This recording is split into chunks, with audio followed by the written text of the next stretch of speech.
Good morning, friends. We're going to continue today with our Harry Potter and the Sorcerer's Stone bonus read aloud. We are on chapter 4, and Hagrid just told Harry he was a wizard. So let's see what that's all about. Because if someone told me I was a wizard, well, I'd be excited, but I'd also not believe them at first. Alright. Let's see. Let's go back a couple of lines so that we can remind ourselves where we were. A braver man than Vernon Dursley would have quailed under the furious look Hagrid now gave him. When Hagrid spoke, his every syllable trembled with rage.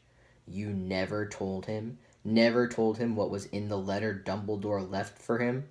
I was there. I saw Dumbledore leave it, Dursley, and you've kept it from him all these years? Kept what from me? said Harry eagerly. Stop! I forbid you! Yelled Uncle Vernon in panic. Aunt Petunia gave a gasp of horror. Go boil your heads, both of you, said Hagrid. Harry, you're a wizard. There was silence inside the hut. Only the sea and the whistling wind could be heard. I'm a what? Gasped Harry. A wizard, of course, said Hagrid, sitting back down on the sofa, which groaned and sank even lower. And a thumpin' good un, I'd say, since you've been trained a bit. With a mom and dad like yours, what else would you be? And I reckon it's about time you read your letter. Harry stretched out his hand at last to take the yellowish envelope, addressed in emerald green to Mr. H. Potter, the floor, hut on the rock, the sea. He pulled out the letter and read, Hogwarts School of Witchcraft and Wizardry.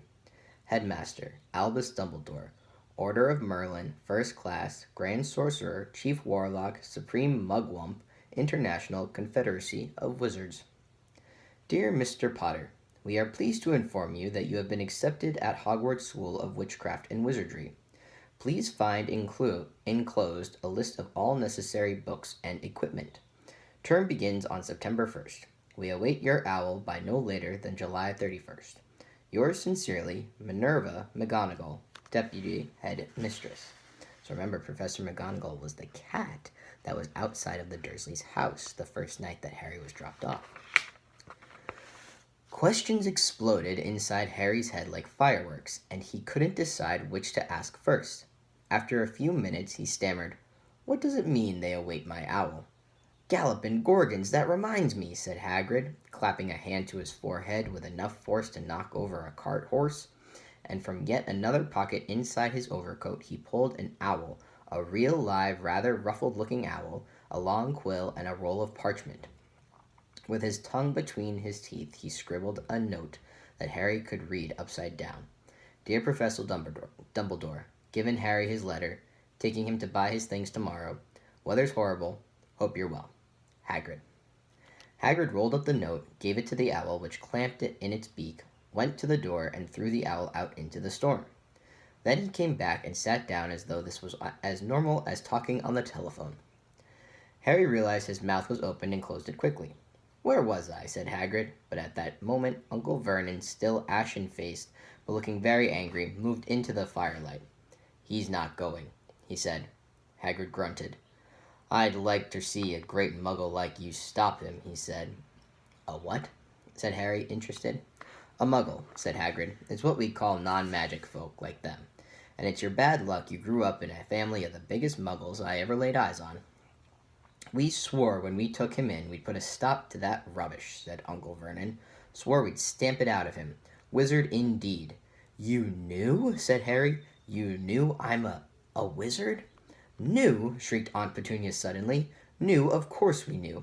How could you not be, my dratted sister being what she was? Oh, she got a letter just like that and disappeared off to that school and came home every vacation with her pockets full of frog spawn, turning teacups into rats. I was the only one who saw her for what she was, a freak. But for my mother and father, oh no, it was Lily this and Lily that. They were proud of having a witch in the family. She stopped to draw a deep breath and then went ranting on. It seemed she had been wanting to say all this for years. Then she met that Potter at school, and they left and got married and had you, and of course I knew you'd be just like them. Just as strange, just as abnormal, And then, if you please, she went off and got herself blown up, and we got landed with you." Harry had gone very white. As soon as he found his voice, he said, "Blown up? You told me they died in a car crash." "Car crash?" roared Hagrid, jumping up so angrily that the Dursleys scuttled back to their corner. "How could a car crash kill Lily and James Potter? It's an outrage, a scandal. Harry Potter not knowing his own story when every kid in our world knows his name?" "But why? What happened?" Harry asked urgently. The anger faded from Hagrid's face. He looked suddenly anxious. "I never expected this," he said in a low, worried voice. "I had no idea. When Dumbledore told me there might be trouble getting hold of you, how much you didn't know. Oh, Harry, I don't know if I'm the right person to tell you. But someone's gotta. You can't go off to Hogwarts not knowing." He threw a dirty look at the Dursleys. "Well, it's best you know as much as I can tell you. Mind, I can't tell you everything. It's a great mystery, parts of it." He sat down, stared into the fire for a few seconds, and then said, "It begins, I suppose, with a person called, but it's incredible. You don't know his name. Everyone in our world knows." "Who?" "Well, I don't like saying the name if I can help it. No one does." "Why not?" "Gulpin, gargoyles, Harry. People are still scared. Blimey, this is difficult. See, there was this wizard who went bad. As bad as you could go. Worse than worse. His name was—" Hagrid gulped, but no words came out. "Could you write it down?" Harry suggested. "Nah, can't spell it." "All right. Voldemort." Hagrid shuddered. "Don't make me say it again. Anyway, this wizard, about 20 years ago now, started looking for followers. Got him too. Some were afraid. Some just wanted a bit of his power, because he was getting pretty himself power all right. Dark days, Harry. Didn't know who to trust. Didn't dare get friendly with strange wizards or witches. Terrible things happened. He was taking over. Of course, some stood up to him, and he killed them. Horribly. One of the safe places left was Hogwarts. I reckon Dumbledore's the only one you know who was afraid of. Didn't dare try taking the school. Not just then, anyway. Now, your mom and dad were as good a witch and wizard as I ever knew. Head boy and head girl at Hogwarts in their day. Suppose the mystery is why you know who never tried to get him on his side before. Probably knew they were too close to Dumbledore to want anything to do with the dark side. Maybe he thought he could persuade them. Maybe he just wanted him out of the way. All anyone knows is he turned up in the village where you were all living, on Halloween 10 years ago. You were just a year old. He came to your house and Hagrid suddenly pulled out a very dirty spotted handkerchief and blew his nose with a sound like a foghorn. "Sorry," he said, "but it's that sad. Knew your mom and dad, and nicer people you couldn't find. Anyway, you know who killed him. And then, and this is the real mystery of the thing, he tried to kill you too. Wanted to make a clean job of it, I suppose. Or maybe he just liked killing by then. But he couldn't do it. Never wondered how you got that mark on your forehead? That was no ordinary cut. That's what you get when a powerful evil curse touches you. Took care of your mom and dad and your house, even, but it didn't work on you. And that's why you're famous, Harry. No one ever lived after he decided to kill him. No one except you, and he'd killed some of the best witches and wizards of the age. The McKinnons, the Bones, the Pruitts, and you were only a baby, and you lived." Something very painful was going on in Harry's mind. As Hagrid's story came to a close, he saw again the blinding flash of green light, more clearly than he had ever remembered it before. And he remembered something else. For the first time in his life, a high, cold, cruel laugh. Hagrid was watching him sadly. "Took you from the ruined house myself, on Dumbledore's orders. Brought you to this lot." "Load of old tosh," said Uncle Vernon. Harry jumped. He had almost forgotten that the Dursleys were there. Uncle Vernon certainly seemed to have gotten back his courage. He was glaring at Hagrid, and his fists were clenched. "Now you listen here, boy," he snarled. "I accept there's something strange about you. Probably nothing a good beating wouldn't have cured. But as for all this about your parents, well, they were weirdos, no denying it, and the world's better off without them, in my opinion. Ask for all they got, getting mixed up with these wizarding types. Just what I expected.